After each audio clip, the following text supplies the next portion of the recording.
Hi guys, Puppet here. Welcome into another entry of the Delve lore series, covering the vast world of Driss and its many dungeon crawls.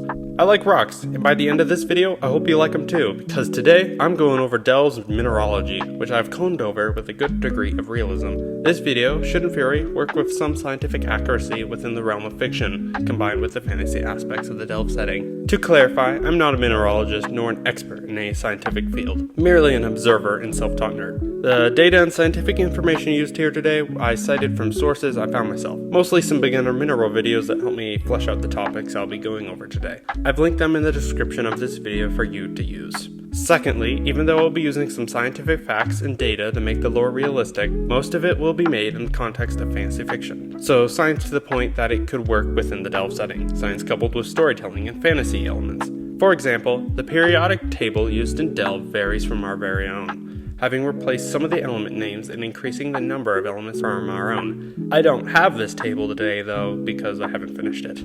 Now, let's get into the topic part of the video. To start, we're going to be covering the minerals in this first section. Quick note here, for those who don't know, minerals are the building blocks of rocks. Minerals are made of elements formed from specific elemental makeup that forms their structure. Every mineral must be an inorganic substance, naturally occurring, a solid material formed in a specific way with a specific set of molecules. If your material fits that criteria, congratulations, you have a mineral! Alright, the fictional mineral from Delve I have today is a substance known as to make. This mineral is pretty important to Driss, as it's one of the most popular components in spellcasting, as it contains the element known as mana on Delve's periodic table.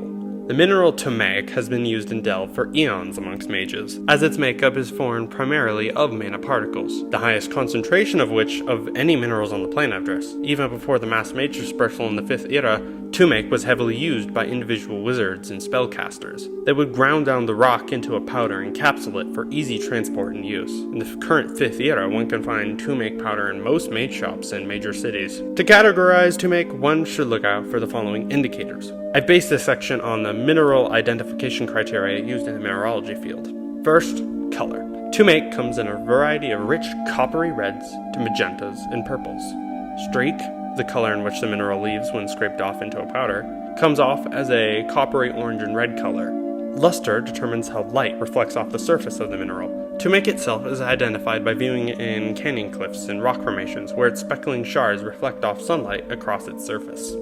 Hardness is determined by the scale in which the sample scratches against another sample. Mineralogists use the Mohs scale, which uses a 1 to 10 hardness graph to determine the mineral. The higher the number, the harder the mineral. To make sits about a 4 on the scale, the same with fluorite. Next, we determine cleavage or break. This determiner means to ask how the mineral breaks. Does it break into smaller pieces, into cubes, crystals, flakes, or does it just shatter? To make, for example, breaks into even smaller granules, which helps in turning it into a fine powder, which has made it popular with the wizards for years. There's a whole bunch more criteria for identification I could go into right now, like fluorescence, crystal structure, smell, etc, but I think I covered a good chunk of data that y'all could use to theoretically identify to make in the Delve world. So for now, let's move on from the minerals to get to our next segment, rocks.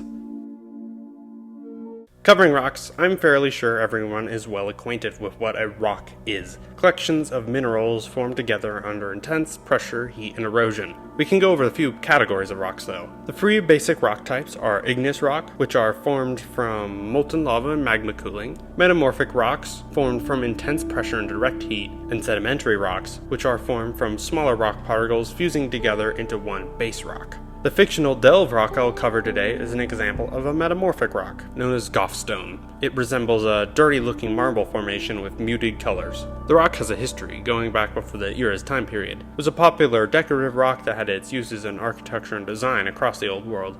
A notable feature for the stone was its durability, and specific characteristics that made it hard to work with without compromising the strength of the rock formation. By putting indents in the surface of Softsun, the point of impact would destabilize the entire structure, making it far less sturdy and prone to breaking apart. Thus, a specific type of mason practices would be formed with the mastery of both magic and architectural design. These spell masons would cast formed stone on formations to physically alter the stone to give it a soft clay likeness that could be melded into proper shapes, with no indentation needed. Using this method meant that advanced nations had finally found a way to incorporate Softsun into their cities and architecture. Most prominently, ancient elves used Softsun in a plethora of their towns, citadels, and temples. Many ruins made of Softsun stand in the current era.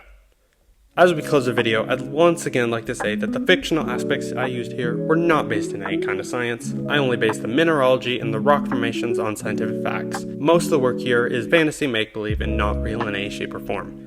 If you want to try to make your own fictional minerals with a degree of realism, definitely check out the videos I've cited in the description. If you want to see more of my content or anything from the Delve setting, consider subscribing. I post at least once a month with a variety of world building content. If you want to hang out with other world builders, you can even join our little community at the channel Discord. Thanks for watching through to this point, I appreciate it.